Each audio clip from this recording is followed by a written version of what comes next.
Download aplikasi Tarbiyah Sunnah di handphone Anda. Tersedia di Google Play dan App Store. Bismillahirrahmanirrahim. Assalamualaikum warahmatullahi wabarakatuh. Alhamdulillahilladzi arsala rasulahu bil huda wa dinil haqq liyudhhirahu 'ala ad-dini kullihi walau karihal musyrikun.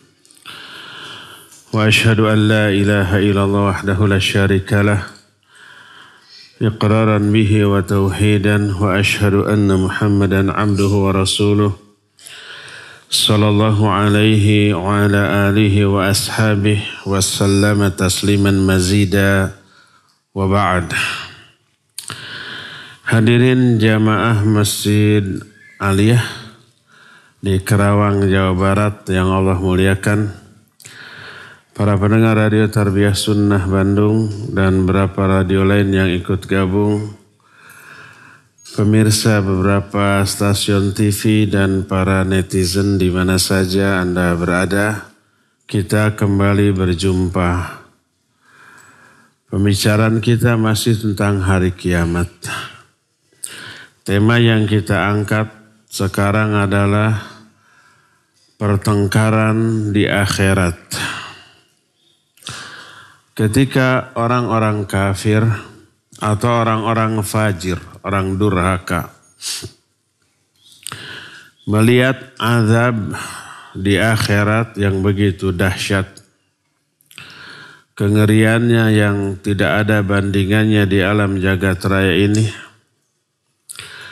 mereka pun menyesal dan marah kepada diri mereka sendiri. Kenapa dahulu tidak taat? Tidak iman. Terus marah pula ke kawan-kawan terdekatnya, sahabatnya, pemimpinnya, gurunya, orang tuanya, yang membiarkan mereka durhaka sehingga terkena azab. Berubahlah perasaan yang dahulu ketika di dunia sayang, cinta, merasa dekat, berubah menjadi benci dan permusuhan.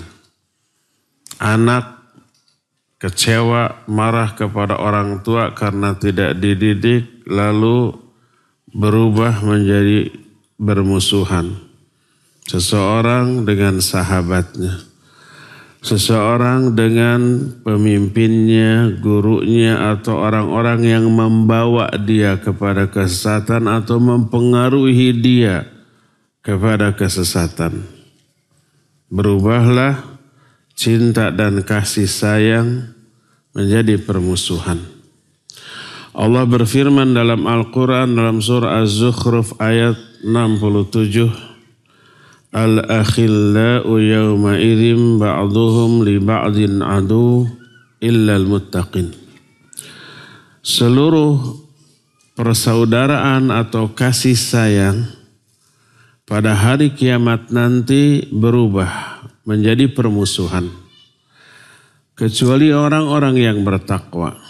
Kalau persaudaraan, persahabatan, kekerabatan, cinta dan kasih sayang ketika di dunia dilandasi oleh ketakwaan, melihat saudaranya salah ditegur, melihat kawannya menyimpang diberitahu, kemudian orang-orang terdekatnya karena sayang, karena cinta lalu dibimbing, diajari, ditunjuki ke jalan yang benar, maka kasih sayang cinta yang dilandasi takwa akan terus berlanjut sampai ke akhirat nanti. Adapun kalau dasar dari persaudaraan, persahabatan itu karena kepentingan dunia, sehingga kalau kawannya melakukan kesalahan dibiarkan, saya tidak mau merusak persaudaraan, kan gitu ya. Tidak mau hubungan menjadi renggang hanya karena menegur sahabat yang salah.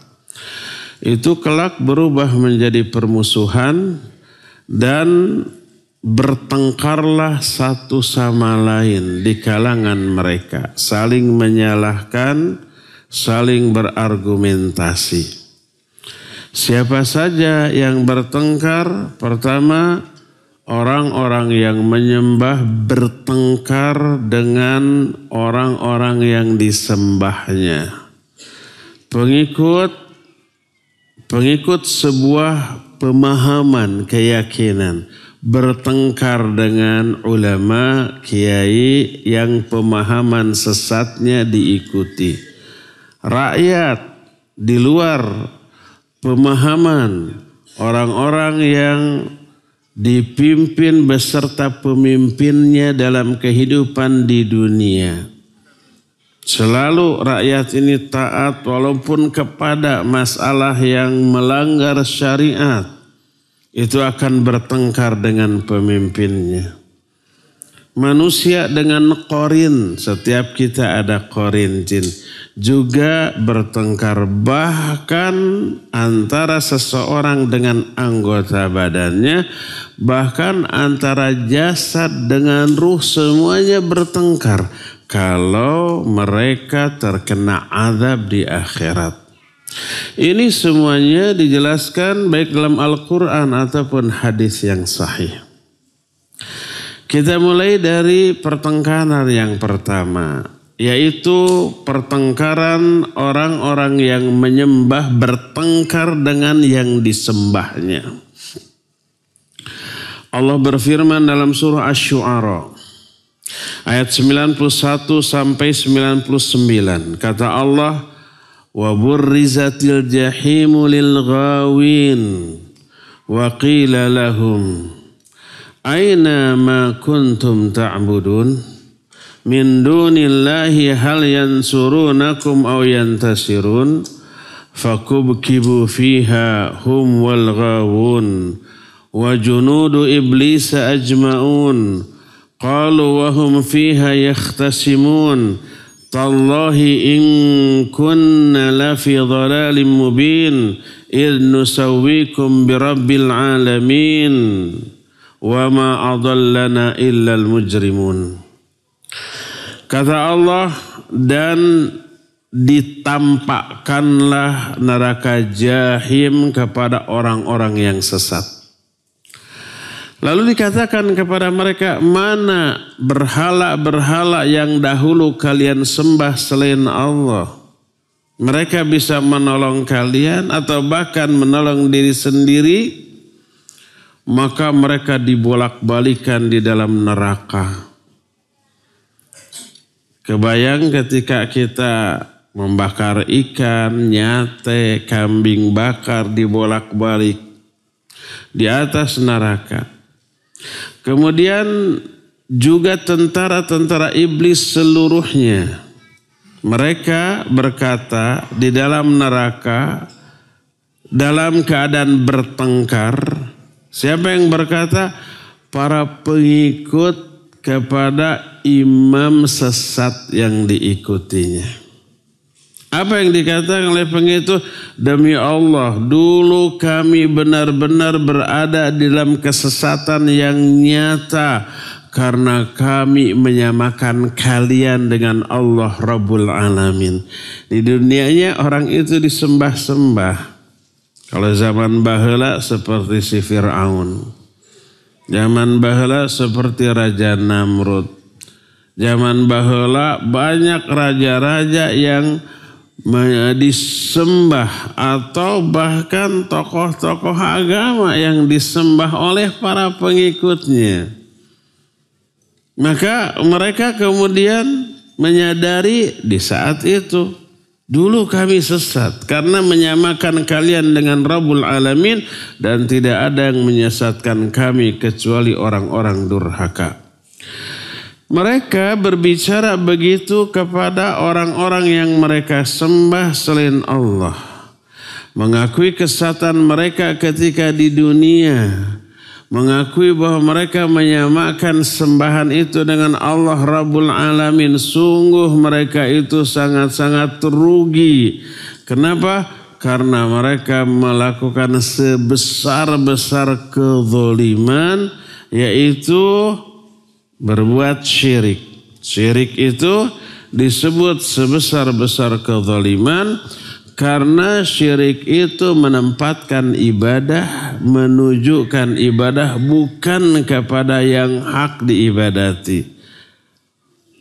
Ibadah itu hanya hak Allah. Diberikan kepada sama manusia, sama makhluk. Itu sebesar-besar kezaliman. Berkata Luqman Al-Hakim, ya bunayya la tusyrik billah inna syirka la zulmun azim. Adapun orang-orang yang soleh yang ketika di dunia ini disembah, diibadati. Contohnya seperti para malaikat. Ada yang menyembah malaikat. Contohnya seperti para nabi. Ada yang menyembah para nabi. Nabi yang disembah contohnya siapa? Nabi Isa, Uzair, bahkan Nabi Muhammad SAW. Kalau antum umpamanya ke Madinah, semoga semua yang hadir di sini suatu saat Allah panggil ya, haji atau umroh. Madinah nggak ada kaitan dengan haji atau umroh. Tapi biasanya yang haji dan umroh selalu menyempatkan ziarah ke Masjid Nabawi. Di sana ada kuburan Nabi SAW. Walaupun dijaga, walaupun di sana banyak mutawif, amat banyak mutawwa, banyak ulama. Orang-orang yang sujud mengarah ke kuburan Nabi SAW selalu ada. Begitu kita keluar habis ziarah ke makam Nabi SAW, di luar banyak orang berdoa menghadap kepada makam Nabi SAW, membelakangi kiblat. Banyak tuh. Entah mereka berdoanya kepada Allah atau kepada Rasul SAW. Nah, dulu para nabi disembah, para malaikat disembah. Tapi mereka itu tidak ridho bahwa mereka itu disembah. Mereka berlepas diri. Mereka mendustakan perbuatan penyembahan yang dilakukan oleh manusia kepada mereka. Dan pada hakikatnya, yang mereka sembah bukan malaikat, tapi jin yang mengaku-ngaku malaikat. Nanti kelak pada hari kiamat malaikat juga ditanya oleh Allah. Sebagaimana yang Allah terangkan dalam surah Saba ayat 40 dan 41. Wa yawma yahsyuruhum jami'an thumma yaqulu lil malaikati ahaula'i iyyakum kanu ya'budun qalu subhanaka anta waliyuna min dunihim bal kanu ya'buduna jinna aktsaruhum bihi mu'minun. Pada hari kiamat Allah mengumpulkan mereka semua termasuk para malaikat. Orang-orang yang menyangka dirinya menyembah malaikat juga dikumpulkan. Lalu Allah bertanya kepada para malaikat, "Merekakah yang dahulu ketika di dunia menyembah kamu?" Menjawablah malaikat, "Maha suci Engkau ya Allah. Engkaulah pelindung kami. Bahkan sebenarnya yang mereka sembah itu jin dan kebanyakan mereka beriman kepada para jin tersebut." Jadi malaikat berlepas diri, mengklarifikasi. Yang mereka sembah bukan kami, tapi para jin yang ngaku-ngaku sebagai para malaikat. Termasuk Nabi Isa bin Maryam, beliau itu dulu ketika di dunia disembah oleh para penyembahnya. Di akhirat Nabi Isa ditanya oleh Allah. Sebagaimana yang diterangkan dalam Al-Quran surah Al-Ma'idah 116-117. Allah berfirman, wa idh qala Allahu ya Isa ibn Maryam a anta qulta lin-nasi ittakhidhuni wa ummiya ilahaini min dunillah qala subhanaka ma yakunu li an aqula ma laysa li bihaqqin in kuntu qultuhu faqad alimta ta'lamu ma fi nafsi wa la a'lamu ma fi nafsik innaka anta 'allamul ghuyub ma qultu lahum illa ma amartani bih an i'budullaha rabbi wa rabbakum. Dan ingat ketika nanti Allah berkata kepada Isa, "Hei Isa bin Maryam, apakah dahulu waktu di dunia kamu berkata kepada manusia, jadikan aku dan ibuku dua sesembahan selain Allah?" Kan Nabi Isa disembah, ibunya juga disembah kan? Di tempat peribadatan mereka ada patung Isa dan ibundanya.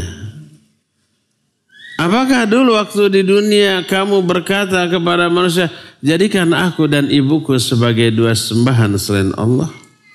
Isa menjawab, Maha suci Engkau ya Allah. Tidaklah layak bagiku untuk mengatakan apa yang bukan hakku untuk dikatakan. Kalau dulu aku mengatakannya, pasti engkau sudah mengetahuinya. Karena engkau mengetahui apa yang ada dalam diriku, sedangkan aku tidak mengetahui apa yang ada dalam dirimu. Sesungguhnya engkau maha mengetahui setiap perkara yang gaib. Tidaklah aku berkata kepada manusia kecuali apa yang engkau perintahkan kepadaku, yaitu sembahlah oleh kalian Allah, Rabbku dan Rabb kalian. Nabi Isa menyuruh pengikutnya menyembah Allah Azza wa Jalla. Jadi inilah sikap orang-orang yang disembah oleh manusia tapi tidak ridho. Mereka berlepas diri dari sesembahan orang-orang yang menyembahnya. Allah nanti pada hari kiamat menggambarkan bagaimana pertengkaran antara orang yang menyembah dengan yang disembahnya, dan yang disembahnya ridho mereka itu disembah. Seperti yang Allah terangkan dalam surah An-Nahl ayat 67 dan ayat 86 dan 87. Kata Allah, "Wa idza ra'a alladziina asyraku syuraka'ahum qalu rabbana haula'i syuraka'una alladziina kunna nad'u min dunik fa'alqaw ilaihimil qaul innakum lakadzibun wa alqaw ila Allahi yawma idhimus salam wa dhalla anhum ma kanu yaftarun." Ketika orang-orang yang musyrik melihat sesembahan-sesembahan yang dahulu mereka sekutukan dengan Allah, di akhirat ketemu lagi tuh penyembah dengan orang-orang yang disembahnya ketemu lagi.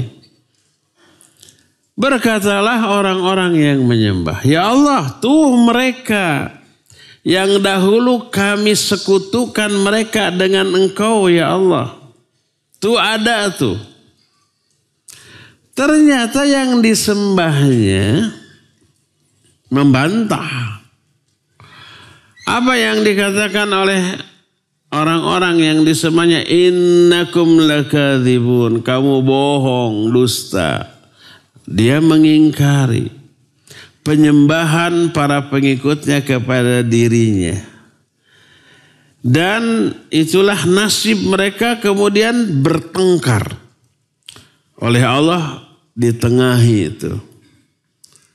Seperti yang terdapat dalam surah Yunus ayat 28 sampai ayat 30. Kata Allah, "Wa yawma nahsyuruhum jami'an thumma naqulu lilladzina asyraku makanakum antum wa syurakaukum fazayyalna bainahum wa qala syuraka'uhum ma kuntum iyyana ta'budun fakafa billahi syahidan bainana wa bainakum in kunna an ibadatikum laghafilin hunalika tablu kullu nafsin ma aslafat wa ruddu ila Allahi maulahumul haqq wa dhalla anhum ma kanu yaftarun. Pada hari ketika kami mengumpulkan mereka semua manusia dikumpulkan. Yang menyembah dengan yang disembahnya dikumpulkan. Kemudian kami berkata kepada orang-orang yang musyrik beserta sesembahan-sesembahannya, diam kalian di tempat-tempat kalian. Lalu oleh Allah keduanya dipisahkan. Mana yang menyembah, mana yang disembah dipisahkan. Dibuat 2 blok. Berkatalah orang-orang yang disembah kepada yang menyembahnya. Apa kata mereka? Ma kuntum iyyana ta'budun. Dulu kalian tidak menyembah kami. Cukuplah Allah sebagai saksi antara kami dan kalian. Kami tidak peduli dengan apa yang kalian sembah terhadap kami. Jadi mengingkari itu, berlepas diri ketika di akhirat. Walaupun ketika di dunia mengajak bahkan memaksa. Seperti si Fir'aun kan memaksa. Siapa yang tidak menyembah dirinya kan disiksa. Diazab. Demikian juga raja-raja lainnya.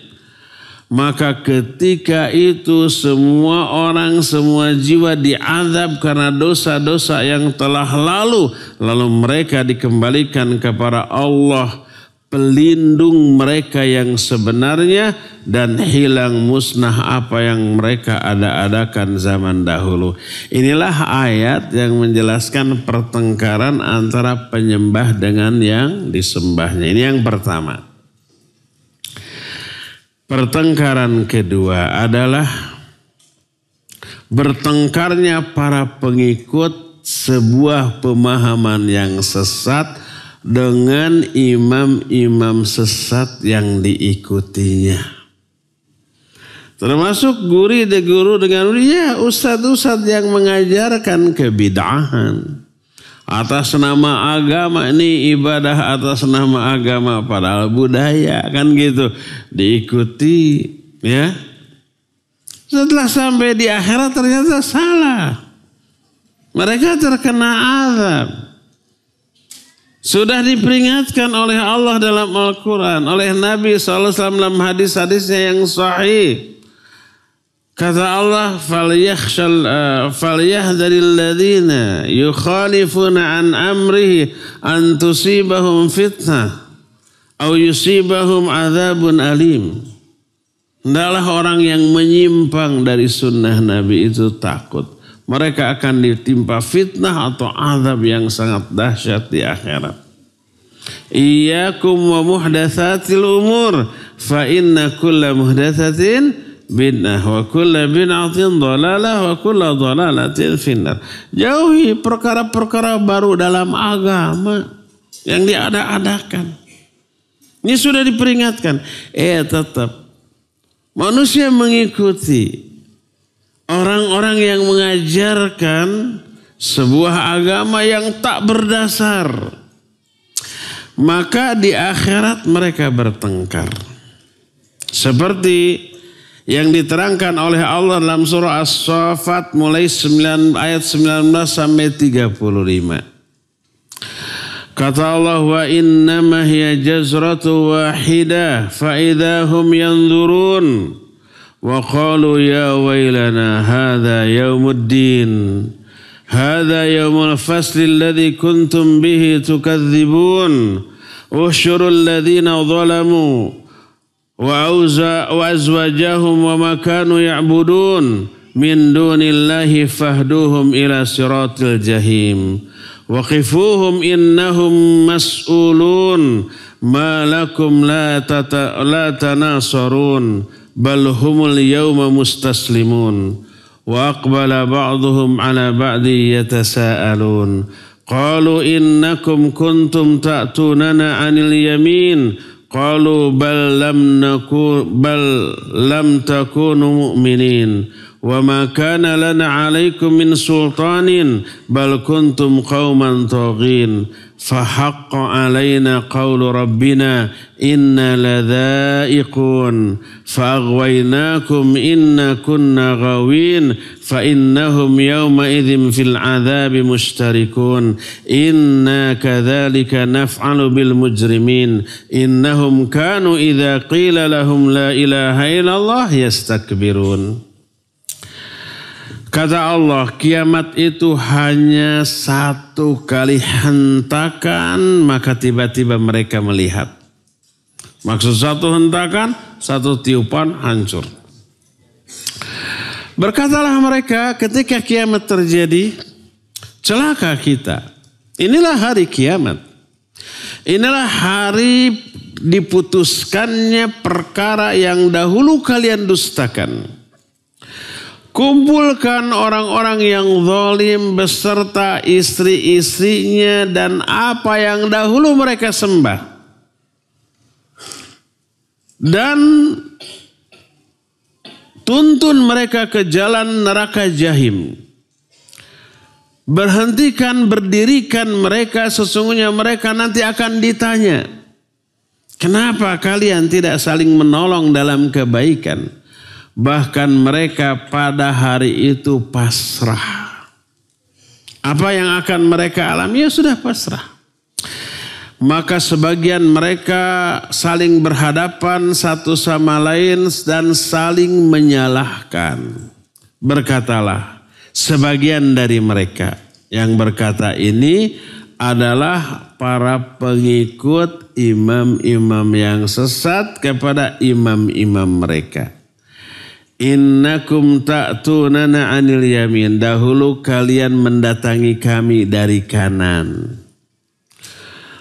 Qalu, lalu mereka berkata, bal lam nakunu mu'minin. Kami sebenarnya tidak beriman. Lalu kata para imam yang sesat yang diikuti, kami dahulu ketika di dunia tidak memiliki kekuasaan atas kalian. Tidak maksa, hanya ngajak. Tapi kalian ikut. Bal kuntum qauman taghin. Bahkan kalian adalah kaum yang sesat.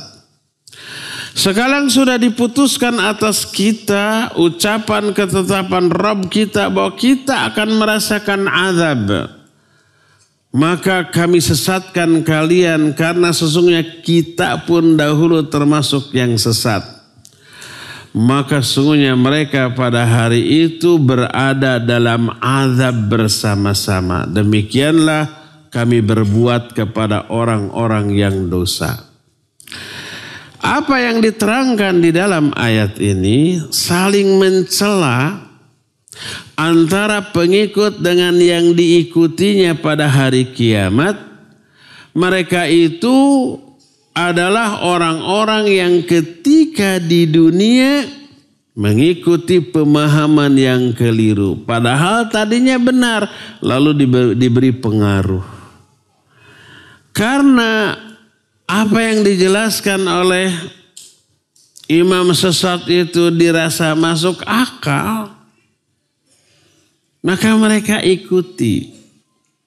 Walaupun ternyata terbukti salah. Dan inilah yang dimaksud dengan firman Allah dalam Al-Quran surah Al-Baqarah 257. Walladzina kafaru awliya'uhumut taghut yukhrijunahum minan nuri ila dhulumat. Dan orang-orang kafir, wali mereka itu adalah taghut. Taghut mengeluarkan mereka dari cahaya kepada kegelapan. Inilah yang diwanti-wanti oleh Allah juga oleh Rasulnya. Jangan mendengar ocehan orang yang keliru, yang salah. Jangan coba-coba duduk mendengarkan omongan mereka, nanti terpengaruh. Jangan bergaul dekat dengan orang-orang yang agamanya buruk, baik buruk pemahamannya ataupun pengamalannya. Al-mar'u 'ala ad-dini khalili, falyanzur ahadukum may yukhalil. Setiap orang agama itu akan dipengaruhi oleh agama kawannya. Maka setiap kalian hendaklah memperhatikan dengan siapa mereka berkawan. Kalau berkawan dengan yang keliru agamanya, maka akan keliru juga dia. Inilah pertengkaran yang kedua.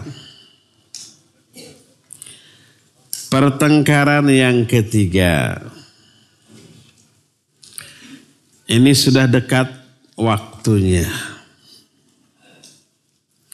Yang ketiga ini bertengkar antara rakyat dengan pemimpin. Secara sosial dan politik. Kalau tadi dalam masalah agama, pemahaman. Yang keliru diikuti. Sekarang masalah politik dan sosial. Ada pemimpin sosial dan politik? Ya ada. Kalau di negara kita dari mulai RT, RW, lurah atau kades ya, camat, bupati, wali kota, gubernur, menteri sampai presiden. Itu adalah pemimpin sosial politik. Ada enggak karena mengikuti ketetapan yang salah dan keliru, rakyatnya jadi ikut-ikutan salah dan keliru? Banyak. Dan itu mengundang azab. Ke siapa? Ya kedua-duanya. Sehingga ketika mereka kena azab, mereka saling menyalahkan nanti di akhirat. Sebagaimana diterangkan dalam banyak ayat dalam Al-Quran. Di antaranya surah Ibrahim ayat yang ke-21. Allah berfirman, wa barazu lillahi jami'an faqala du'afa'u lilladzina istakbaru inna kunna lakum taba'an fahal antum mughnuna anna min adzabillahi min syai' qalu law hadana Allahu lahadainakum sawa'un alaina ajazi'na am sabarna malana mim mahis. Maka dihadapkanlah mereka semuanya kepada Allah. Berkatalah orang-orang lemah kepada orang-orang yang dahulu ketika di dunia takabur. Maksud takabur para pemimpin. Yang lemah rakyat yang dipimpinnya. Rakyat nanti berkata kepada para pemimpinnya. Apa kata rakyat? Sesungguhnya dulu kami mengikuti kalian. Mau salah mau benar ikut. Karena kepentingan dunia. Apakah kalian bisa menyelamatkan kami dari azab Allah sekarang sedikit saja? Dijawab oleh para pemimpin, seandainya dulu Allah memberi hidayah kepada kami, pasti kami juga bisa menuntun kalian ke arah hidayah ini. Tapi karena Allah mencabut hidayah ini, maka kita semua berdua sesat.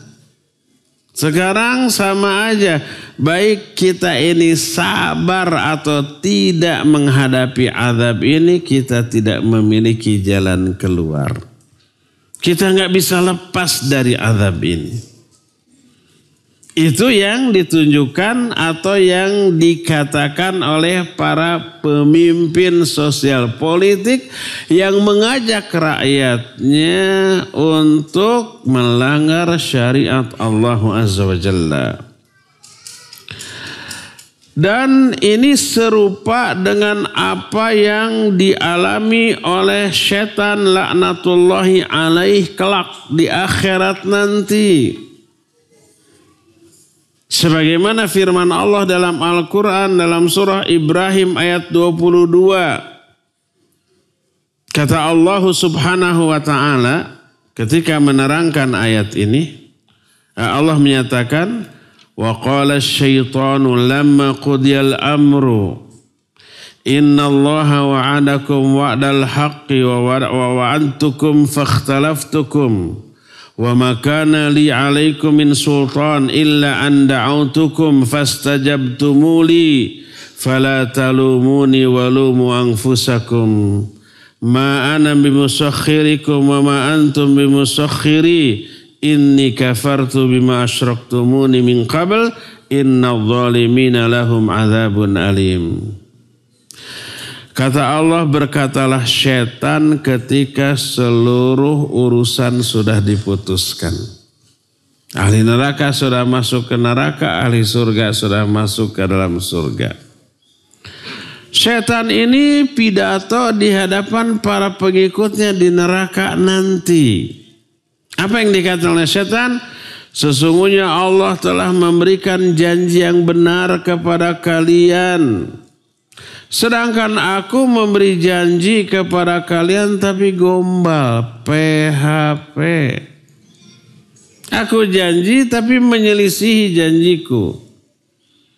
Padahal aku tidak memiliki kekuasaan kepada kalian kecuali hanya mengajak. Kan setan itu ketika mengajak kita kepada kesesatan, kepada dosa, nggak pernah dengan ancaman, ayo ikut saya kalau nggak dicekek. Apa begitu? Nggak pernah. Aku hanya mengajak tapi kalian memenuhi ajakanku. Jangan kalian cela aku, tapi cela diri-diri kalian. Aku nggak bisa menolong kalian, kalian pun tidak bisa menolong aku pada saat ini. Aku kufur kepada kemusyrikan kalian sebelumnya. Sesungguhnya orang-orang zalim itu pasti akan beroleh azab yang sangat pedih. Ini pula yang kelak akan dikatakan oleh para penguasa yang mengajak rakyatnya untuk melanggar syariat Allah. Nanti begitu. Aku kan tidak memaksa kalian. Bahkan kalian ikut menikmati hasilnya. Orang-orang yang mendukung, yang mensupport, yang menjadi pengikut para penguasa zalim itu dapat keuntungan nggak dari kekuasaannya? Dapat jabatan, dapat fasilitas, dapat ini, dapat itu. Sekalipun harus melanggar ayat Allah Azza wa Jalla. Nah, di akhirat bertengkar. Pertengkarannya Allah terangkan dalam Al-Quran surah Al-Mu'min. Ayat 47-48 kata Allah, wa idza yuhajjuna finnar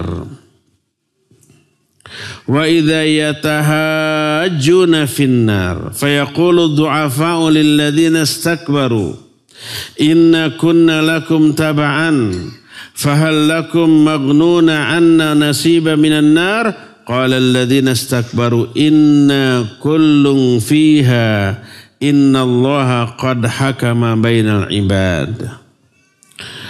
Dan ingat ketika mereka bertengkar dalam neraka, berkatalah para pengikut kepada pemimpin yang diikutinya, dulu kami mengikuti kalian, apakah kalian bisa menyelamatkan kami dari azab di neraka ini?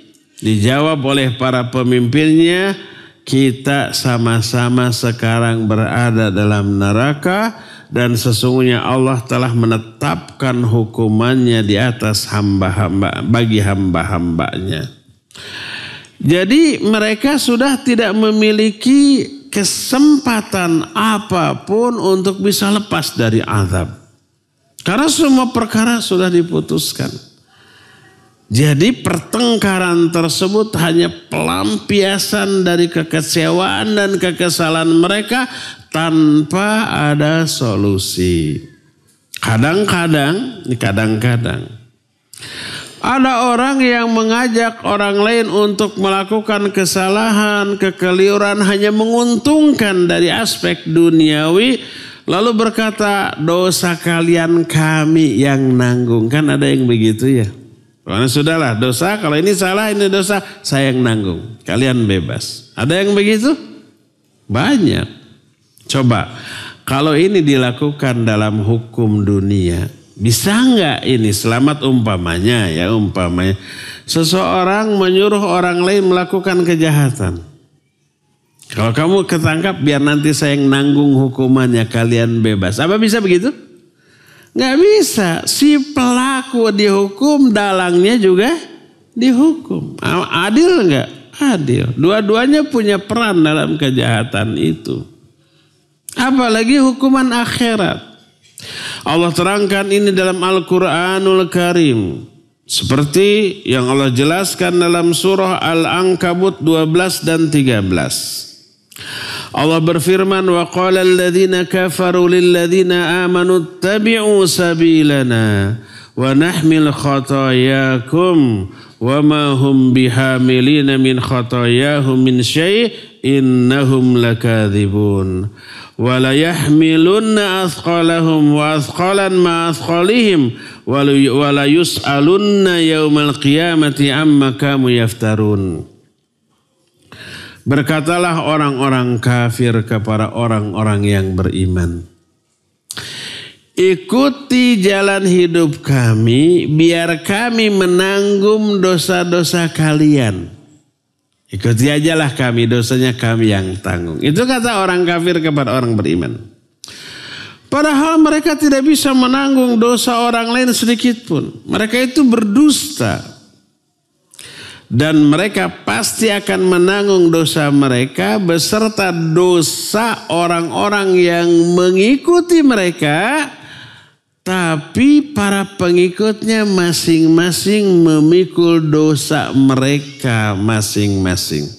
Para pengikutnya dosa yang mereka lakukan mereka pikul. Tapi yang diikuti ini double. Semua dosa orang-orang yang mengikutnya ditimpakan ke dia. Sementara para pengikutnya tidak bisa lepas dari memikul dosanya masing-masing. Itu yang terjadi. Ya. Dan pasti mereka akan ditanya pada hari kiamat tentang apa yang mereka lakukan ini. Ini yang pertama. Kedua dalam surah Saba 31 dan 33. Allah berfirman, walau tara idhidh zalimuna mawqufuna 'inda rabbihim yarji'u ba'dhum ila ba'dil qaul yaqul alladhina istud'ifu alladhina istakbaru laula antum lakunna mu'minin qala alladhina istakbaru lilladhina istud'ifu anahnu sadadnakum 'anil huda ba'da idh ja'akum bal kuntum mujrimin.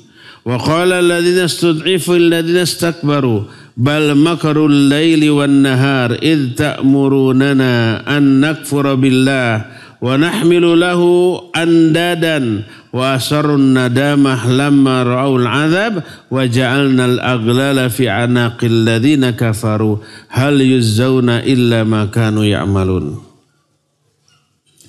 Seandainya engkau melihat, ini masih tentang pertengkaran antara pemimpin dengan rakyat yang dipimpinnya. Tapi pemimpinnya menerapkan kepemimpinannya dengan cara yang menyimpang dari syariat Allah, pengikutnya ikut. Hanya karena memiliki keuntungan secara duniawi.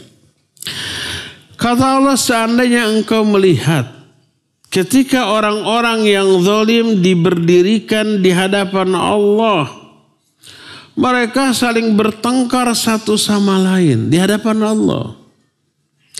Berkatalah para pengikut kepada pemimpin yang diikutinya. Kata mereka, seandainya bukan karena kalian dulu pasti kami mukmin. Maka menjawablah para pemimpin kepada rakyat yang dipimpinnya. Apakah kami menghalangi kalian dari petunjuk setelah petunjuk itu datang kepada kalian? Tidak, kalianlah orang-orang durhaka. Jadi saling menyalahkan. Berkatalah rakyat yang dipimpin kepada pemimpinnya. Bahkan dulu setiap malam dan siang kami melakukan makar seperti yang kalian perintahkan kepada kami untuk menyimpang dari syariat Allah. Dan kami menjadikan tandingan-tandingan bagi syariat Allah tersebut. Mereka menyembunyikan penyesalan ketika mereka melihat azab. Dan kami jadikan di dalam pundak mereka belenggu-belenggu yang merantai orang-orang kafir. Dan tidaklah mereka dibalas kecuali sesuai dengan apa yang mereka lakukan. Inilah pertengkaran antara rakyat dengan pemimpin yang diikutinya. Pertengkaran juga terjadi ketika mereka itu masuk ke dalam neraka. Di dalam neraka kalau tadi kan masih ketika dihisab. Belum dimasukkan ke dalam azab. Sekarang sudah masuk ke dalam neraka. Di dalam neraka mereka bertengkar lagi. Seperti yang Allah terangkan dalam surah Shad 55 sampai 64. Kata Allah Azza wa Jalla, "Hadza wa inna lit-taghina lasyarra ma'ab, jahannama yaslaunaha fabi'sal mihad. Hadza falyadhuquhu hamimun wa ghassaq, wa akharu min syaklihi azwaj. Hadza faujun muqtahimun ma'akum la marhaba bihim, innahum salun nar. Qalu bal antum la marhaban bikum, antum qaddamtumuhu lana fabi'sal qarar. Qalu rabbana man qaddama lana hadha fazidhu adzaban di'fan finnar. Wa qalu ma lana la nara rijalan kunna na'udduhum minal asrar ittakhadnahum sikhriyan am zaghat anhumul absar.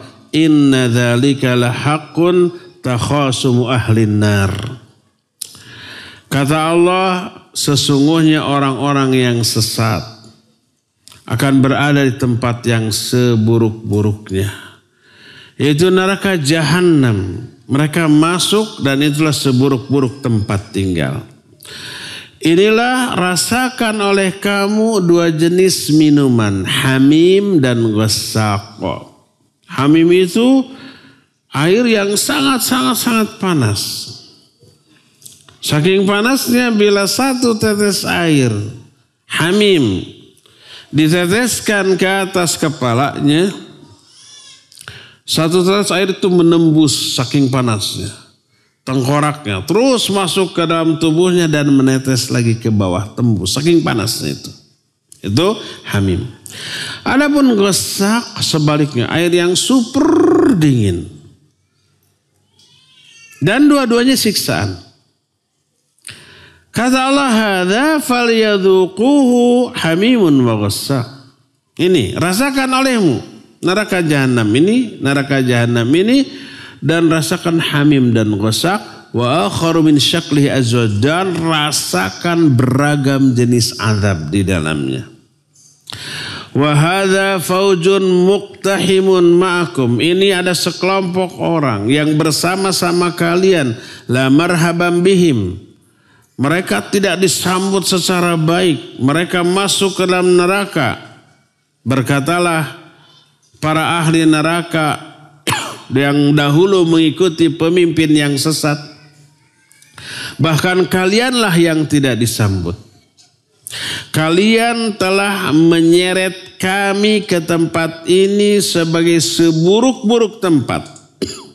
Lalu berdoalah rakyat yang mengikuti pemimpin yang sesat tersebut. Ya Allah, siapa saja yang menyeret kami ke tempat ini, tambahkan azab berkali lipat dalam neraka kepada orang tersebut. Jadi setelah bertengkar, saling menyalahkan, para pengikut pemimpin sesat ini mendoakan azab berlipat bagi pemimpinnya. Sampai di akhir ayat itu Allah menyatakan inna dzalika la haqqun takhasumu ahlin nar. Ini semua benar terjadi sebagai pertengkaran para ahli neraka. Inilah yang ketiga. Jadi yang pertama pertengkaran antara penyembah dengan yang disembahnya. Kedua, pertengkaran antara pengikut pemahaman yang sesat dengan imam-imam sesat yang diikutinya. Ketiga, pertengkaran antara pemimpin dengan rakyatnya. Keempat, pertengkaran antara manusia dengan jin qarin. Setiap kita kan punya jin qarinnya. Ma minkun illa wukila ilaihi qarinu minal jin wa qarinu minal malaikah. Tak ada seorang pun di antara kalian kecuali diutus kepada dia. Satu qarin bangsa jin, satu qarin bangsa malaikat. Qarin bangsa jin mempengaruhi ke arah keburukan, mengajak dosa, mengajak maksiat, mengajak lalai dari ibadah. Adapun qarin bangsa malaikat mengajak kepada kebaikan. Qarin mana yang kita ikuti tergantung kualitas iman kita. Kalau iman kita lagi baik, kita akan mengikuti ajakan malaikat. Kalau lagi buruk, yang diikuti oleh kita adalah setan. Nah, nanti setiap orang akan bertengkar menyalahkan jin qarin tersebut. Sebagaimana diterangkan oleh Allah dalam Al-Quranul Karim. Pertama, dalam surah Qaf ayat 23 sampai 29. Wa qala qarinuhu hadha ma ladayya atid alqiya fi jahannama kulla kaffarin anid. Manna'in lil khairi mu'tadin murib alladhi ja'ala ma'allahi ilahan akhar fa'alqiyahu fil adhabi syadid.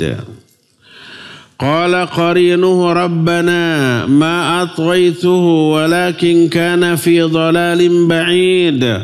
Qala la takhtasimu ladayya wa qad qaddamtu ilaykum bil wa'id. Ma yubaddalul qawlu ladayya wa ma ana bidhallamin lil 'abid. Kata Allah, berkatalah qarin dari orang. Qarin yang dimaksud qarin malaikat. Kata qarin malaikat, hadza ma ladayya atid. Inilah catatan yang aku dapat tentang orang ini. Jadi para malaikat qarin memberikan persaksian tersebut. Jadi catatannya dosa dan salah. Karena tidak mengikuti bisikan malaikat qarin, yang diikuti bisikan jin qarin. Apa akibatnya? Alqiya fi jahannam kulla kaffarin anid. Lemparkan ke jahanam setiap orang yang kafir dan durhaka. Manna'in lil khairi mu'tadin murib, yang menghalang-halangi dari kebaikan. Mu'tadin, yang melewati batas. Murib, yang ragu-ragu. Yang menjadikan ilah lain selain Allah. Maka fa'alqiyahu fil adzabi syadid. Lemparkan dia ke dalam neraka yang syadid. Azab yang syadid.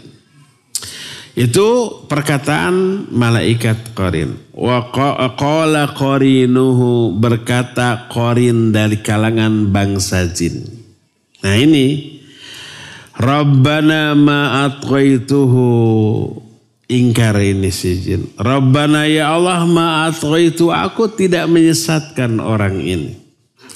Walakin kana fi dhalalim ba'id, tapi orang ini memang berada dalam kesesatan yang jauh. Bukan aku yang menyesatkan, dia sesat sendiri. Si jin qarin ini ingkar. Apa kata Allah? La takhtasimu ladayya, jangan kalian bertengkar di hadapan aku. Wa qad qaddamtu ilaikum bil wa'id, aku telah beritahukan tentang ancamanku kepada kalian kalau kalian melanggar.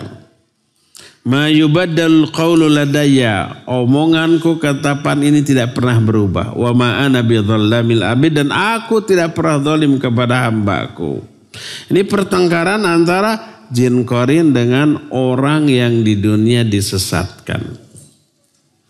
Jadi ikhwah, antara kita ada jin dan malaikat yang mendampingi kita.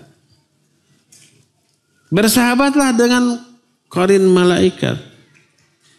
Musuhilah jin qarin kita. Bagaimana caranya?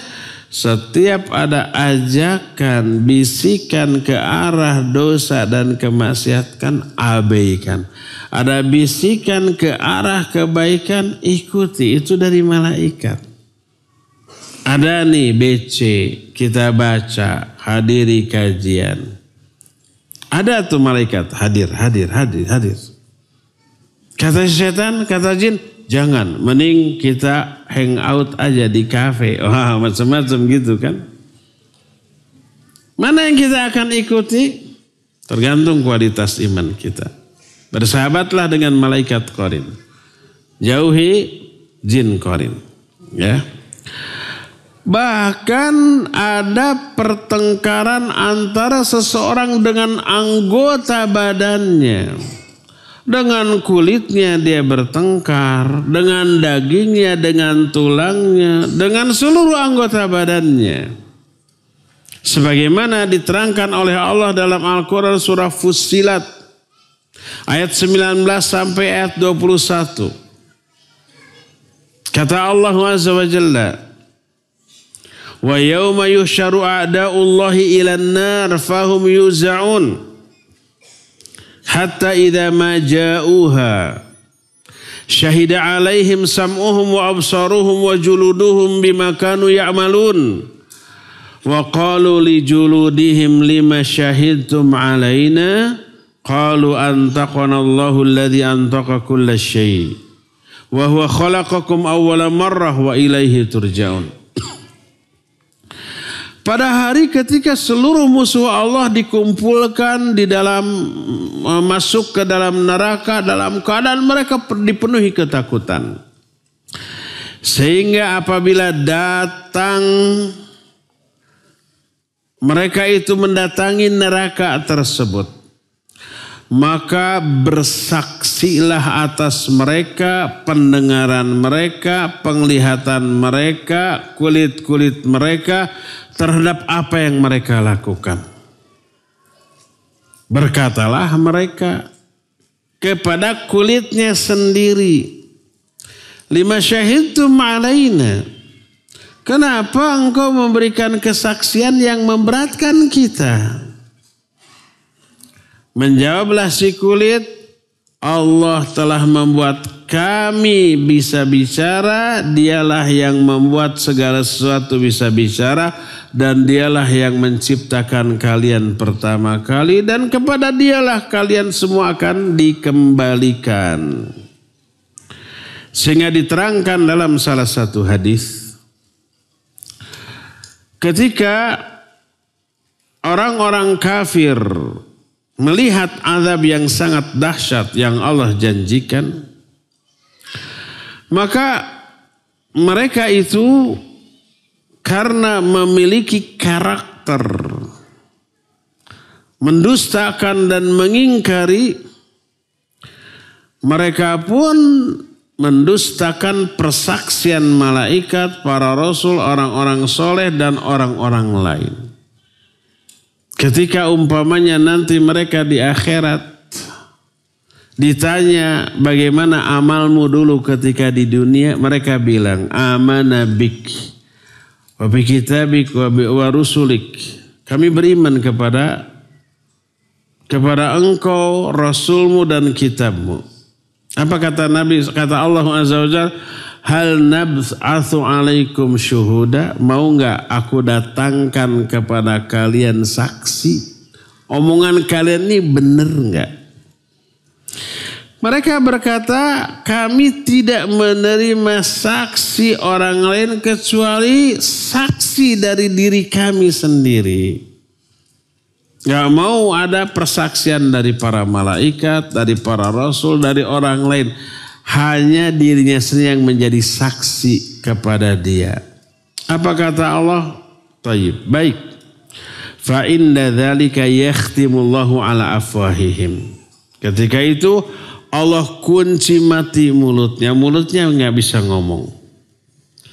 Lalu berfirmanlah Allah kepada anggota badannya, antiqi, berbicara kalian. Fatantiqu aydihim wa arjuluhum bima kanu ya'malun. Maka berbicaralah tangannya, kakinya, pendengarannya, penglihatan, semua indranya, semua anggota badannya berbicara. Dan pembicaranya jujur. Dulu waktu di dunia kata si tangan, kami melakukan dosa ini dan dosa itu. Kata kaki, kami melangkah ke tempat-tempat maksiat. Kata mata, kami melihat noong aurat orang lain. Kata telinga, kami mendengarkan hal-hal yang Allah haramkan. Lagu, musik, nyanyian dan seterusnya. Maka setelah itu dibiarkan lagi orang itu, dibuka lagi mulutnya untuk bisa bicara. Setelah dibiarkan dan mulutnya bicara, berkatalah orang tersebut kepada anggota badannya, bu'dan lakunna suwasuhta wasuhqa angkunna kuntu ujadil. Celaka kalian. Jauh-jauh kalian dari aku. Dulu demi kesenangan kalian aku berbuat. Sekarang untuk keselamatan kalian aku berdebat. Kan manusia ketika melakukan dosa maksiat itu untuk bersenang-senang, menyenangkan anggota badannya kan ya. Ketika di akhirat ditanya oleh Allah, dia mengingkari untuk keselamatan anggota badan ini. Ternyata anggota badannya bersaksi untuk mencelakakan dia. Maka dia marah ke anggota badannya. Diterangkan dalam hadis riwayat Imam Muslim dan Imam At-Tirmidzi dengan sanad yang sahih dari Abu Sa'id Al-Khudri dan Abu Hurairah radhiyallahu an. Berkata Rasul sallallahu alaihi wasallam, yalqil 'abdu rabbah fayaqulullah, seorang hamba kelak akan berjumpa dengan Allah. Lalu Allah berkata kepada dia, alam ukrimka wa usawidka wa uzawizka wa askhara laka bi'al khayl wal ibil wa adharuka tar'as wa tarba'. Kata Allah, bukankah dulu ketika di dunia aku telah memuliakanmu, memberi banyak nikmat kepadamu, memberi pasangan kepadamu, aku tundukkan kuda dan unta bagimu, aku biarkan kamu memimpin dan diikuti. Pokoknya semua nikmat yang diberikan kepada dia diungkit. Orang itu menjawab, bala ya Rabbi, ya saya akui, semua didapat. Lalu Allah bertanya, afadhananta annaka mulaqi, kamu menduga enggak bahwa kamu ini akan bertemu aku sekarang untuk meminta pertanggungjawabannya? Dia menjawab, la ya Rabbi, enggak. Jadi dia tidak menduga akan berjumpa dengan Allah dan diminta pertanggungjawabannya. Apa kata Allah? Ini ansaka kama nasitani. Kalau gitu aku abaikan kamu sekarang. Sebagaimana kamu pun telah mengabaikan aku dulu waktu di dunia. Dibiarkan beberapa saat. Setelah itu ditanya dengan pertanyaan yang sama. Dia menjawab dengan jawaban yang sama. Terus sampai 3 kali. Ketika keempat kalinya ditanya dengan pertanyaan yang sama, barulah jawabannya berbeda. Orang itu menjawab, amantu bik wa bi kitabik wa bi rusulik wa sholaitu wa sumtu wa tasaddaqtu wa yuthni bi khairi mastata'a. Ya Allah, dulu waktu di dunia aku beriman kepadamu, kepada kitabmu, kepada rasulmu. Aku sholat, aku saum, aku sedekah. Dia memuji diri semampu dia. Bedakan jawabannya dengan yang tadi. Kata Allah, ala nab'atha syahidana alaik. Mau enggak aku datangkan saksi kepadamu? Dia berpikir siapa yang akan menjadi saksi atas dirinya. Ditutuplah mulutnya. Tidak bisa ngomong. Dikunci. Berfirman Allah kepada pahanya, antiqi, bicaralah kamu. Fatantiqu fakhiduhu wa famuhu wa idhamuhu bi'amalihi makana. Berbicaralah pahanya, berbicaralah tulangnya, dagingnya, kulitnya tentang apa yang dahulu mereka lakukan. Lalu setelah itu dibiarkan dia dengan anggota badan. Inilah orang-orang yang munafik. Jadi antara seseorang dengan anggota badannya bertengkar saling menyalahkan. Suatu saat Anas bin Malik radhiyallahu an menjelaskan satu kisah. Kunna inda Rasulillah sallallahu alaihi wasallam fayadhak. Suatu saat kami berada di samping Nabi sallallahu alaihi wasallam, lalu beliau tiba-tiba tertawa. Tepupuguhnya, ujug-ujug, tertawa aja. Lalu kata Nabi SAW melihat sahabatnya keheranan, beliau bertanya, hal tadruna mimma adhak? Tahu enggak kenapa aku tertawa? Para sahabat menjawab, Allah dan Rasulnya yang lebih tahu. Lalu beliau berkata, min mukhabatatil abdi rabbahu. Ini aku tertawa karena dialog antara seorang hamba dengan Allah di akhirat nanti.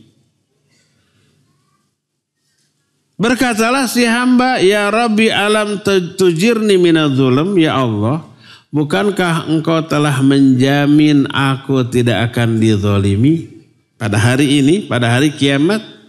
Dijawab, bala, iya, aku tidak akan menzalimi kamu. Orang itu menjawab, inni la ujizu ala nafsi illa syahidan minni. Aku tidak membolehkan orang lain untuk menjadi saksi atas diriku dan amalku. Jadi nggak mau menerima persaksian orang lain kecuali dirinya. Karena kalau dirinya yang jadi saksi pasti akan menyelamatkan dari azab. Fikirnya kan begitu. Apa kata Allah? Kafa binafsikal yawma alaika syahida wa bil kiramil katibina syuhuda. Oke, cukup. Pada hari ini kamu menjadi saksi atas dirimu sendiri. Dan malaikat pencatat nanti juga akan ikut menyaksikan. Thumma yakhtimu ala fi, lalu Allah mengunci mati mulutnya. Kemudian Allah berkata kepada seluruh anggota badan orang itu, antiqi, berbicaralah kamu. Maka berbicaralah semua anggota badan tentang dosa yang pernah dilakukan. Setelah itu dibiarkan lagi, mulutnya dibuka. Begitu mulutnya dibuka, marahlah orang ini kepada anggota badannya. Bu'dan lakuna wa suqa fa'an kunna kuntu unadhil. Celaka kamu, sial kamu. Justru untuk menyenangkan kamu dulu aku berbuat. Inilah pertengkaran antara seseorang dengan anggota badannya.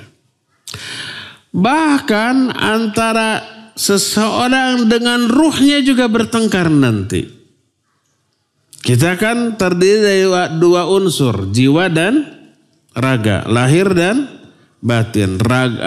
Badan dengan ruh, jasad dengan ruh. Kita misah ruh dengan jasad. Ketika mati, ketika tidur. Di akhirat ruh dengan jasad orang durhaka bertengkar. Kalau orang beriman mah enggak, karena ruh dan jasad sinergi kompak melakukan ketaatan, ibadah, amal soleh kepada Allah, selamat dua-duanya. Tapi orang kafir, orang durhaka, terkena azab, ini saling menyalahkan. Kata ruh, kamu yang salah, kamu yang berbuat. Kata badan, kamu Kamu yang salah, kamu yang menyuruh. Kalau kamu nggak nyuruh, aku nggak akan berbuat. Kan gitu. Bertengkar.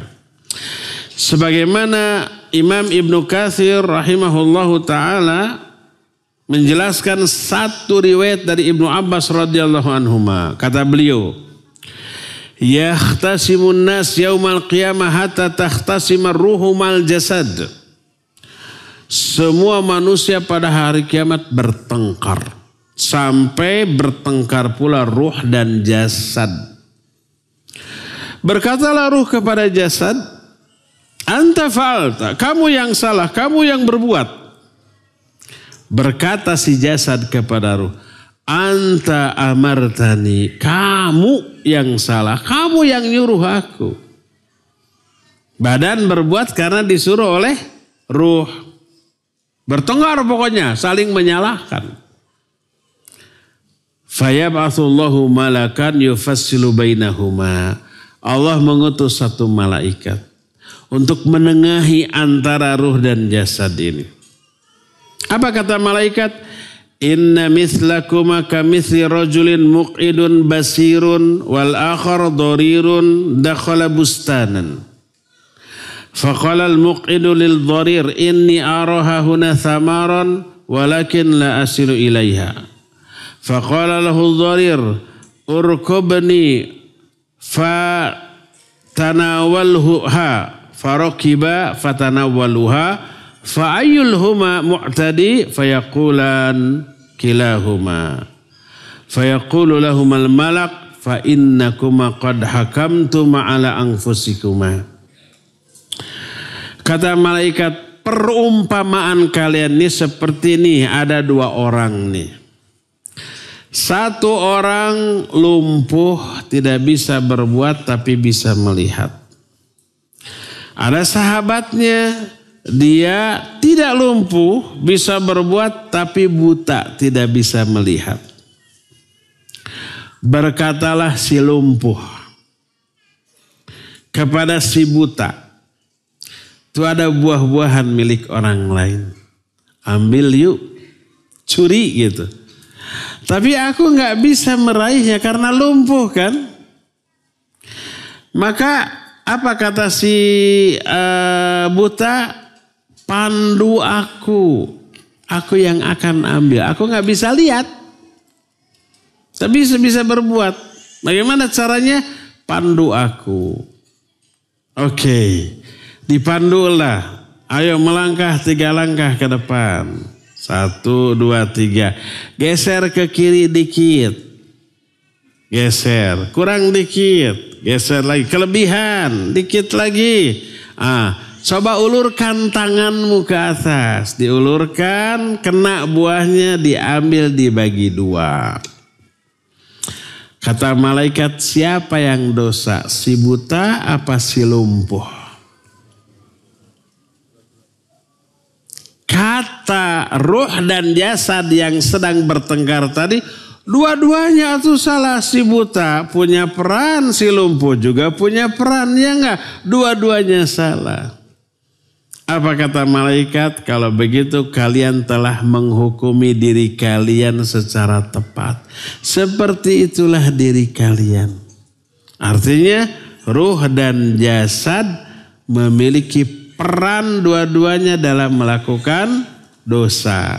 Ruh yang memerintahkan untuk berbuat dosa dan jasad yang menjadi eksekutor pelaku dari perbuatan dosa. Dua-duanya harus memiliki bagian dari azab karena kejahatannya, ya. Inilah beberapa pertengkaran yang terjadi di akhirat. Tapi itu hanya terjadi bagi orang-orang durhaka yang terkena azab. Semoga kita ya, antara diri kita dengan ruh kita, diri kita dengan anggota badan kita, tidak sampai bertengkar. Tapi malah saling menyelamatkan. Tidak sampai bertengkar antara kita dengan istri kita. Di dunia berantem gak apa-apa. Jangan sampai di akhirat.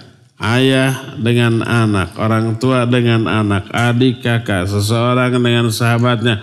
Semoga persahabatan kita langgeng sampai akhirat, sampai di surga.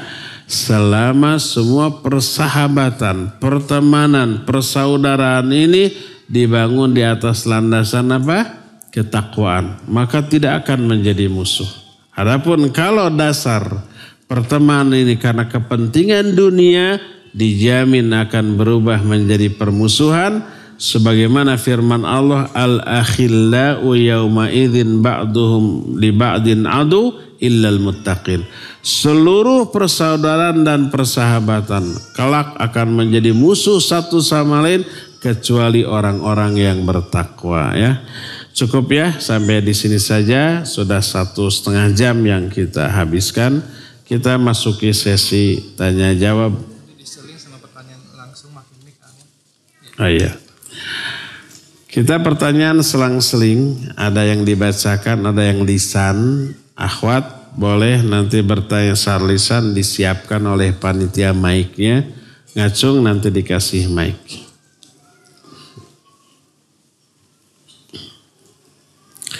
Ini lebih cenderung laporan atau curhat daripada pertanyaan.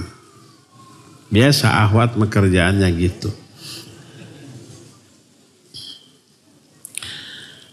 Apakah termasuk zalim kepada anak istri? Itu kan. Jika suami hanya memberi nafkah materi saja, tapi tidak mau ikut andil dalam mengurus dan mendidik anak.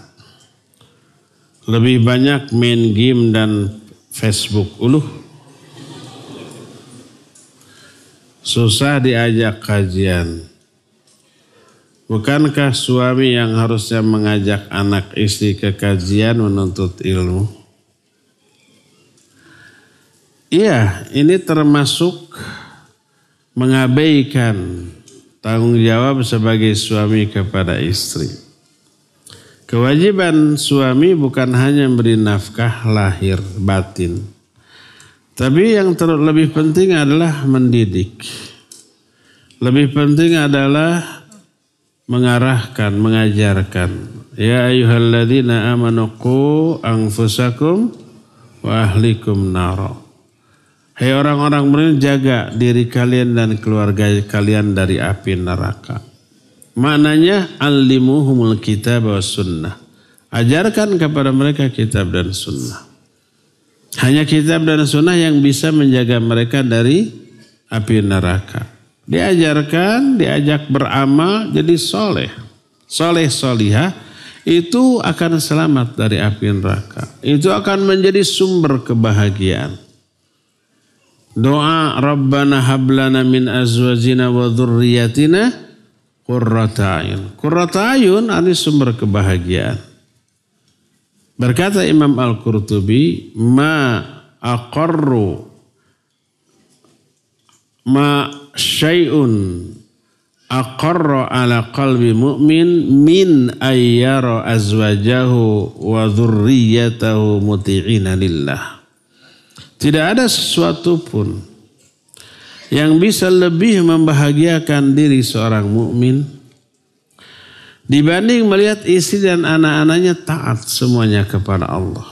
Kalau istri taat, anak-anak taat, soleh, melaksanakan agama, adem perasaan, bahagia kita. Nah, dan tidak mungkin mereka melaksanakan agama ini kalau kita tidak ajari. Jadi dengan mengajarinya berarti menjaga mereka dari api neraka. Dengan mengajarinya berarti menjadikan mereka menjadi sumber kebahagiaan. Jadi wajib. Kalau ini tidak dilakukan, ditanya nanti. Kullukum ra'in wa kullukum mas'ulun an ra'iyatihi. Semua kalian pemimpin dan semua kalian akan diminta pertanggungjawabannya, ditanya tentang kepemimpinannya. Ketika mendidik, mengajar terabaikan, dosa.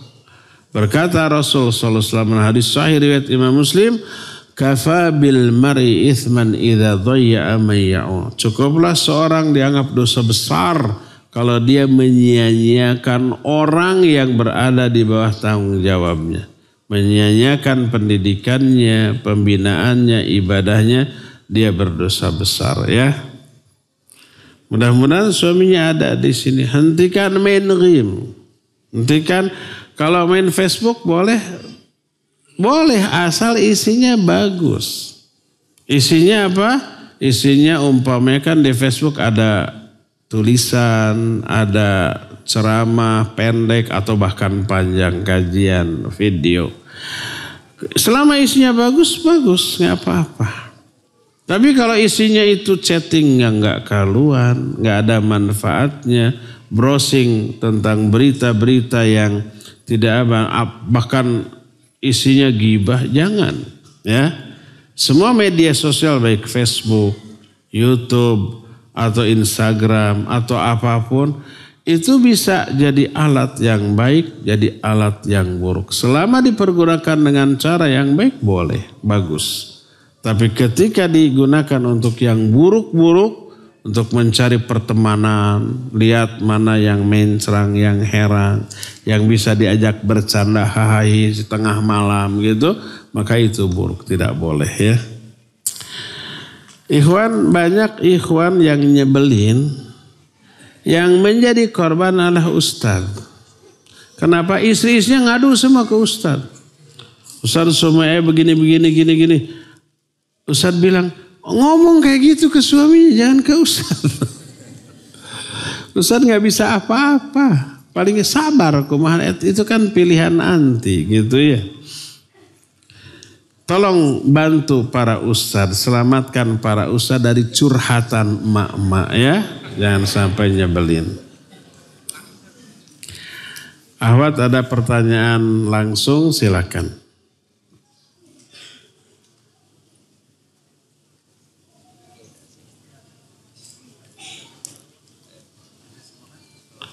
Tidak ada? Ustaz. Silakan. Bismillah. Assalamualaikum warahmatullahi wabarakatuh. Waalaikumsalam warahmatullahi. Afwan Ustaz, izin bertanya. Jika ada seorang anak yang berkata seperti ini, saya kelak di akhirat tidak akan menuntut orang tua saya gitu. Apakah itu sudah bisa dijadikan hujah bagi orang tua untuk menyelamatkan si orang tua tentang pertanggungjawaban kepada si anak? Contohnya seperti ini Ustadz. Anak disuruh untuk pakai jilbab ya. Dia tidak mau. Padahal si anak sudah tahu bahwa hukumnya wajib. Ketika dinasehati oleh tantenya, maka si anak itu bilang seperti ini, aku nggak akan meminta pertanggungjawaban orang tua saya gitu. Apakah itu udah bisa menjadikan hujah orang tuanya Ustadz?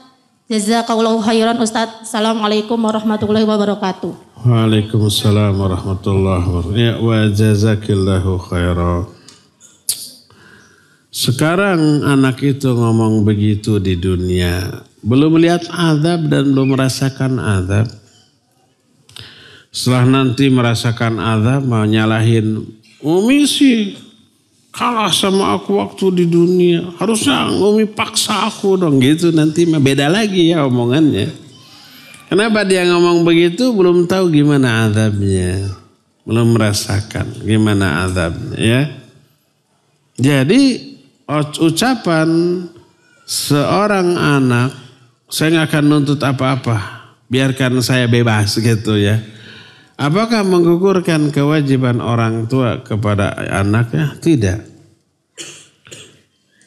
Koreksi itu omongan anak. Ya, kewajiban Umi sebagai ibumu nggak gugur karena omonganmu, nggak sama sekali. Tetap kalau kamu terkena azab karena kelalaian ibu tetap terkena. Ya, sama dengan umpamanya dalam hukum positif.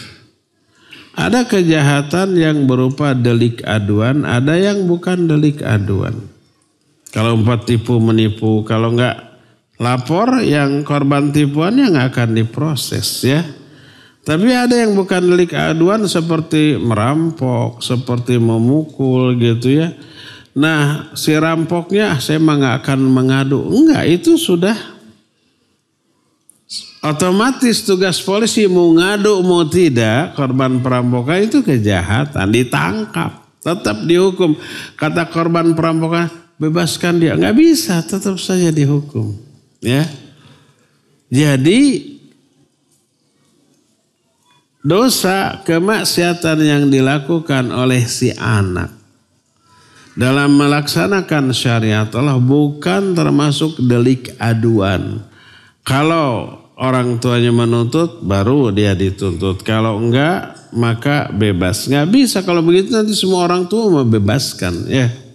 Jadi tetaplah kewajiban orang tua dalam mendidik anaknya itu tidak gugur hanya karena si anak menyatakan saya nggak akan menuntut Umi di akhirat. Nggak bisa ya, tetap akan dituntut. Tetaplah didik dan bantah omongan anak tersebut. Wallahu a'lam.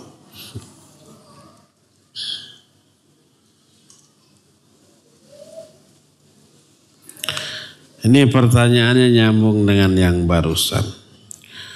Apakah seorang suami atau bapak berdosa dan disidang di akhirat ketika istri dan anaknya tidak sholat? Atau sholat tapi lalai, suka mengakhirkan waktu sholat. Padahal sudah diingatkan, mohon pencerahannya. Sama ya. Ya dosa. Ya dia akan disidang di akhirat. Karena kewajiban orang tua menyelamatkan istri dan anak-anaknya yang terutama dari api neraka.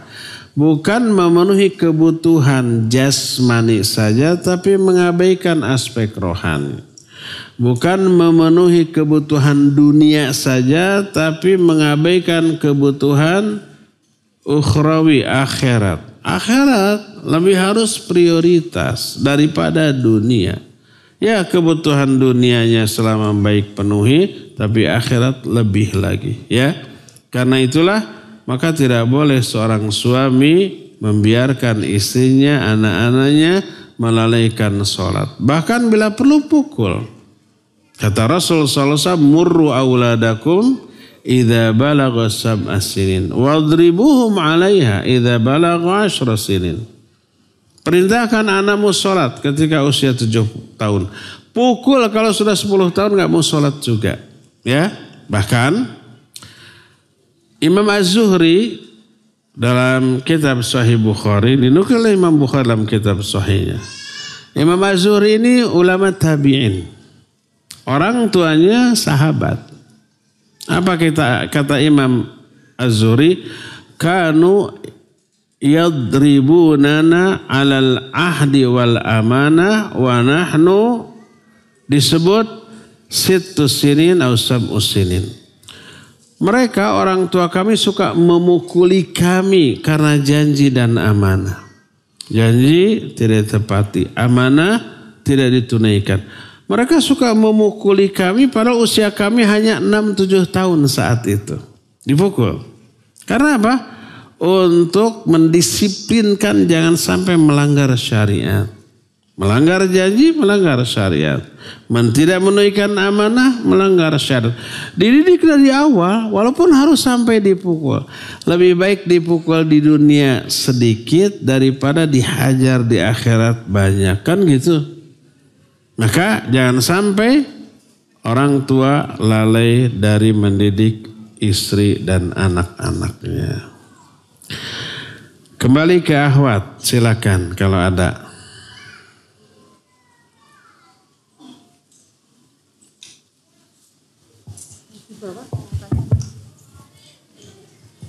Assalamualaikum warahmatullahi wabarakatuh. Waalaikumsalam warahmatullahi wabarakatuh. Afwan Ustadz, mau bertanya. Qadarullah, anak 3 kali menikah. Dan suami yang kedua itu meninggal di masjid. Tadinya anak tidak mau menikah lagi, tapi karena tuntutan orang tua, anak harus menikah lagi, takut menjadi fitnah karena masih muda gitu.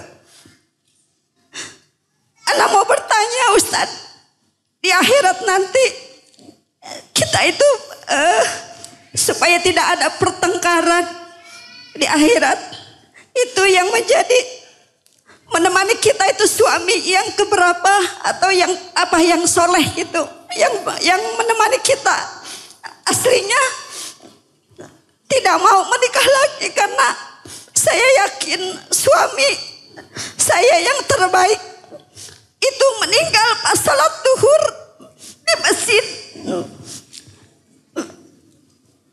Saya mohon pencerahannya Ustadz, kadang membuat saya khawatir gitu kan dengan akidah saya ke depannya, karena untuk saat ini qadarullah suami mungkin kurang sehaluan sama saya gitu. Jadi mohon pencerahan dari Ustadz, suami yang manakah yang nanti akan menemani saya di akhirat nanti Ustadz. Itu saja, terima kasih. Wassalamualaikum warahmatullahi wabarakatuh. Waalaikumsalam warahmatullahi wabarakatuh. Iya, barakallahu fik ibu yang barusan nanya. Menikah bukan sebuah kesalahan kalau menikahnya ya. Kalau ada masalah dalam rumah tangga bukan pernikahannya yang salah. Tapi pengelolaan dari rumah tangga itu yang perlu diperbaiki. Menikahnya jangan disali, cuma pasangannya yang tidak pas ini yang mungkin menyebabkan pernikahan atau rumah tangga tersebut menjadi tidak bahagia. Ada beberapa tuntunan dari syariat terhadap rumah tangga yang seperti ini. Pertama, apabila ada kekeliruan, kesalahan, maka memperbaikinya lebih utama daripada melepaskannya. Perbaiki dahulu. Mana yang salah, mana yang keliru, mana yang menyimpang, upayakan diperbaiki. Kalau pasangan kita umpamanya akidahnya masih menyimpang, ajak ngaji supaya akidahnya lurus. Kalau sholatnya masih agak lalai-lalai, ingatkan supaya tidak melalaikan sholat. Demikian juga ibadah lainnya. Kalau pasangan kita masih suka melanggar larangan-larangan yang diharamkan, ingatkan. Begitu, perbaiki semampu yang kita bisa. Kalau sudah terperbaiki, alhamdulillah kita bersama-sama soleh-solihah, dua-duanya masuk surga, tetap dua-duanya akan menjadi suami istri sampai di akhirat. Di surganya tetap akan jadi suami istri. Bosan dong? Enggak bosan. Itu juga. Karena akan berubah keadaannya. Keadaan fisik berubah, keadaan psikis juga berubah. Seluruh keburukan karakter yang dimiliki ketika di dunia, kalau sudah masuk ke surga mah semua hilang, terhapus, berubah menjadi karakter-karakter baik.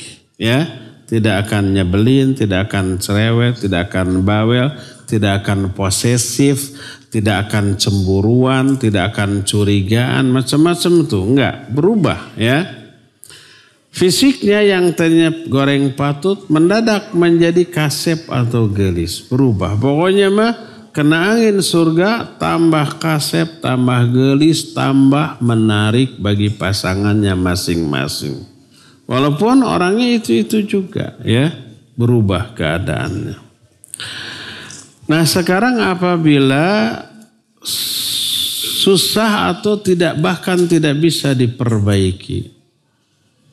Jadi dia tetap melanggar ayat Allah. Larangannya tetap dilakukan. Tetap mengabaikan perintah Allah.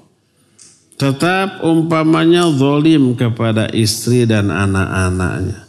Sudah diperbaiki begini begitu, maka syariat memberikan tuntunan. Kalau suami atau istri sampai melalaikan hak Allah, umpamanya mengabaikan sholat, saum Ramadan atau rukun Islam yang 5, atau sampai melanggar yang Allah haramkan, dia umpamanya mabuk, dia berjudi, dia nyopet, maling, dia berzina, macam-macam gitu, salah satu saja di antara yang Allah haramkan masih dilanggar, masih dilakukan walaupun sudah dinasihati diikuti, maka kalau dia suami, ceraikan istri yang seperti itu.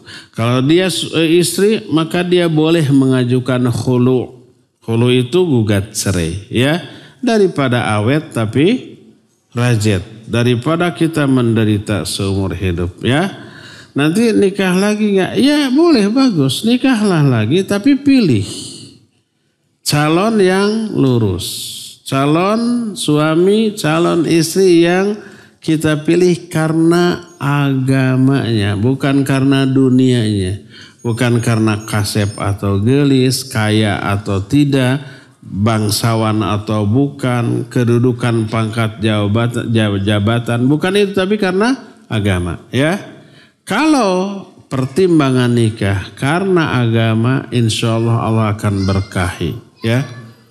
Jadi kalau bisa diperbaiki, perbaiki.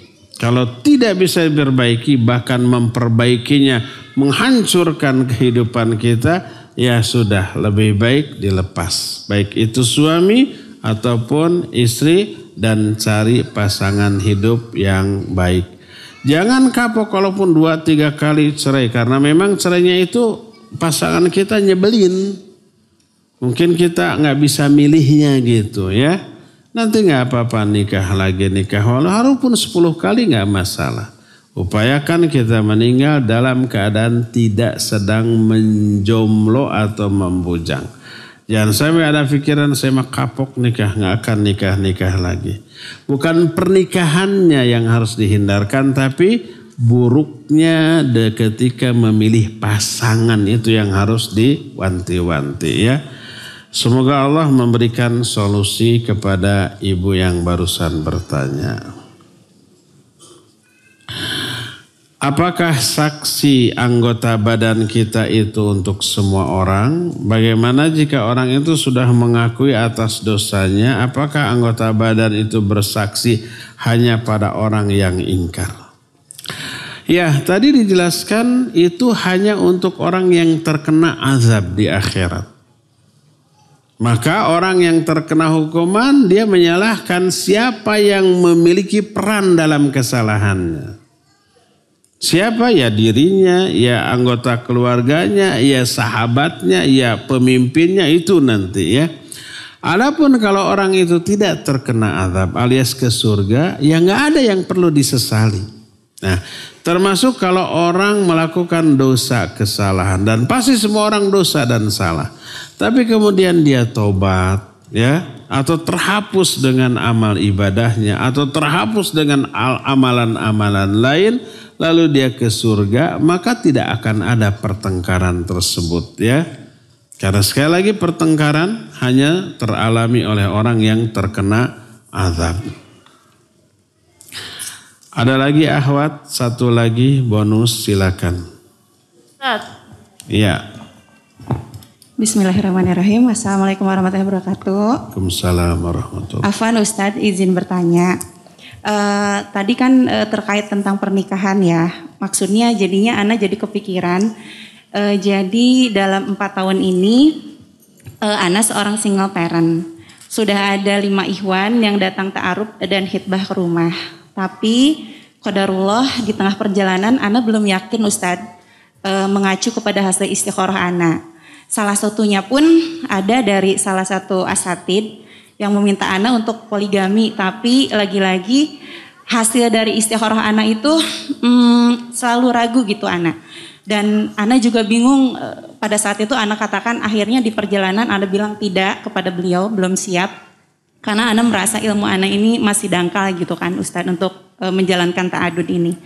Nah kemudian berselang waktu tuh Ana baca. Katanya bila ada seorang pria-pria soleh yang melamar kita ke rumah gitu kan, menghitbah kita, kemudian kita menolak lamaran dari pria soleh tersebut, maka akan terjadi fitnah dan kerusakan yang amat besar di muka bumi.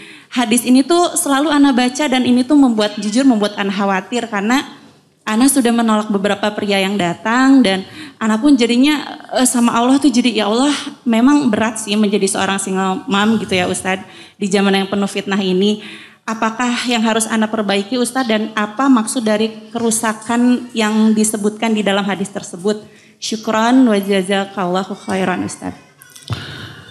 Iya, afwan wa jazakillahu khairan. Iya. Pertama, sekali lagi berupayalah untuk tidak menjomblo, untuk tidak menyendiri. Naha Rasul sallallahu alaihi wasallam anit tabattul. Rasul sallallahu alaihi wasallam melarang untuk tabattul. Tabattul itu menyendiri walaupun dalam rangka ibadah. Agar ibadahnya lebih fokus, tidak terganggu oleh apapun, oleh pasangan, oleh anak-anak. Saya mah nggak mau nikah, takut mengganggu ibadah saya. Itu aja dilarang. Pernah kan ada 3 sahabat datang bertanya kepada para istri Nabi, apa yang dilakukan Nabi siang malam? Dijawab begini, begitu, begini, begitu. Lalu yang seorang berkata, aku akan sholat malam terus, nggak akan tidur semalaman. Kedua, aku akan saum, gak akan berbuka. Yang ketiga, aku tidak akan menikah. Disalahkan 3-tiganya. Nah, kepada yang tidak menikah menyatakan, kata Rasul SAW, aku sholat malam, aku juga tidur. Aku saum, aku juga berbuka. Wa ana atazawwajun nisa. Aku pun menikahi beberapa wanita. Lalu di akhir hadis itu beliau menyatakan, faman raghiba an sunnati falaysa minni. Siapa yang enggak suka kepada sunnahku, termasuk sunnah nikah, dia bukan dari umatku. Ya. Jadi ikhwan atau akhwat, jangan sekali-kali ada pikiran saya mah enggak akan nikah seumur sendiri juga bisa bahagia. Kan ada yang ngomong gitu ya. Bohong, enggak bisa sendiri bahagia ya. Kenapa dia ngomong begitu? Karena dia belum pernah merasakan kebahagiaan pernikahan. Sama umpamanya dengan orang yang umpamanya makan durian lokal gitu ya. Enak luar biasa. Oh ini saya bilang enggak enak. Enggak ada yang lebih enak daripada itu. Kenapa dia ngomong gitu? Sebab dia belum pernah nyoba si montong. Musangking. Duri hitam. Kalau sudah itu ya. Ada orang yang makan salak pondoh, oh ini kayaknya salak termanis, nggak ada lagi ya. Dia ngomong gitu karena belum pernah merasakan salak Bali-nya ya. Ada orang mengatakan saya mah bahagia dengan menyendiri juga. Karena dia belum pernah merasakan bahagianya pernikahan ya. Ada sesuatu yang kurang dengan menyendiri ya. Jadi menikahlah. Jadi bukan pernikahannya itu yang harus dihindarkan, tapi salah pilih pasangan ini yang harus diantisipasi. Kedua, ketika sudah ada, apalagi akhwat tadi 5 orang tuh ngantrinya. Di antara ada ustadz lagi. Kayaknya itu bukan saya deh.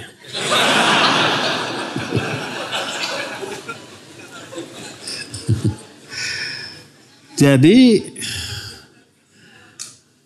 ada 5 orang, mana yang harus kita pilih? Lihat agamanya sekali lagi ya. Lihat agamanya. Kalau agama menjadi landasan memilih dia, ya, memilih pasangan, insya Allah Allah berkahi. Berkata seorang ulama, ankihi bintak biman taqi. Nikahkan putrimu dengan orang yang bertakwa. In ahabbaha yukrimha wa illam yuhibha lam yadlimha. Kalau orang itu mencintai putrimu, dia akan memuliakan putrimu. Tapi kalau tidak mencintai, dia tidak akan mendolimi putrimu. Ya. Jadi agamanya lah yang menjadi bahan pertimbangan pokok. Nah, ketika orang yang agamanya baik, akhlaknya baik datang melamar, nggak boleh ditolak. Kalau enggak, seperti tadi akan datang fitnah dan kerusakan yang besar. Hadis ini sahih riwayat Imam Muslim. Berkata Rasul SAW, "Idza ja'aka man tardawna dinahu wa khuluquhu fazawijhu. Fa illa satakun fitnatun wa fasadun kabir. Satakunu fitnatun fil ardi wa fasadun kabir." Kalau datang kepadamu orang yang kamu sukai agama dan kamu ridhoi agama dan akhlaknya, nikahkan dia dengan putrimu. Kalau enggak, nanti akan timbul fitnah dan kerusakan yang besar. Ya, ini mengisyaratkan madarat kalau itu ditolak. Selama agamanya bagus, kemudian ada pertimbangan-pertimbangan duniawi lalu ditolak, maka akan ada dua yang muncul berupa kemadaratan. Pertama fitnah, yang kedua kerusakan yang besar. Apa yang dimaksud fitnah dan kerusakan di sini? Pertama yang dimaksud fitnah ini fitnah dunia. Tidaklah dia menolak orang karena agamanya kecuali karena dia terfitnah oleh dunia. Mungkin kurang kaya, mungkin kurang kasep, mungkin kurang status sosial. Itu kan duniawi semuanya. Nanti dia akibatnya memilih orang karena dunianya. Karena kegantengannya, karena kekayaannya, karena kebangsawannya, agamanya kurang. Pas nikah apa yang terjadi? Yang tadi itu, ya, dia kecewa, mengalami KDRT, mengalami kezaliman, mengalami ini itu dan ini itu. Karena agamanya kurang, suaminya berani melalaikan sholat, melalaikan agama, melanggar larangan. Nanti jadi ngebatin istrinya. Itu karena faktor agama tidak menjadi pertimbangan, ya. Itu salah satu fitnah dan kerusakan yang akan muncul nantinya, ya. Karena itulah maka kalau ada orang yang sudah baik agamanya, nggak perlu istikharah, tapi ada tapinya, hilangkan dulu sikap subjektivitas dalam diri kita, ya. Kalau awalnya sudah tidak suka, walaupun istikharah tetap nggak akan suka gitu, ya. Kalau awalnya suka, ini kasep ting, ya Allah, terus istikharah, nah pasti akan tetap atuh. Wah, hasil istikharah menunjukkan dia kasep gitu. Ya. Jadi tetaplah lihat agamanya, ya. Terus tadi si ibu tadi belum punya ilmunya kalau harus dita'adud. Nggak perlu ilmu, cukup sabar. Yang berilmu nanti suaminya. Kalau dia ustadz punya ilmunya tuh, insya Allah merenya. Insya Allah punya ilmunya, ya.